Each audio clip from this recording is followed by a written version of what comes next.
Ah, la grande nouvelle du jour.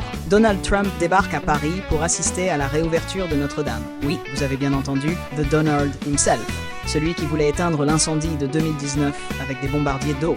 Une idée brillante, n'est-ce pas? Rien de tel qu'une inondation pour sauver un édifice gothique déjà en flammes. On ne sait pas ce qui est le plus absurde, l'idée elle-même, ou le fait qu'on ait dû expliquer à l'ex-président des États-Unis que Notre-Dame n'était pas une forêt californienne.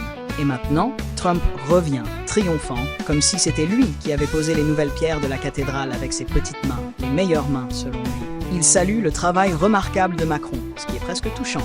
Si l'on oublie que le compliment vient d'un homme qui confond probablement l'art gothique avec un hôtel de luxe à Vegas. À ce rythme, il pourrait bien réclamer qu'on renomme la cathédrale en Notre-Dame Trump Tower, avec un T géant en or scintillant au sommet. Mais attendez, ce n'est pas tout. On nous promet une cinquantaine de chefs d'État pour l'occasion.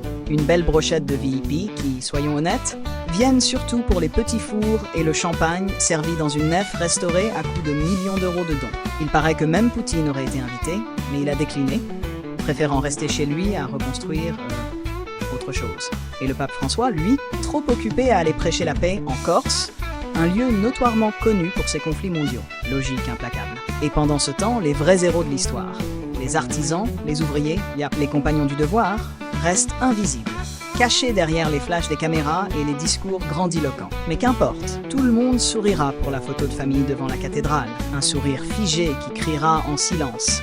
Vivement que ça se termine, j'ai un jet privé à attraper. En conclusion, la réouverture de Notre-Dame, c'est un peu comme une fête de famille qu'on organise dans une maison à moitié brûlée. Tout le monde fait semblant d'être heureux, mais au fond, chacun se demande pourquoi on est là.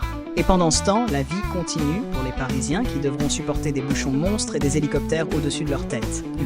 Une vraie célébration d'espérance, comme dirait Macron. Espérance que tout ce cirque finisse rapidement.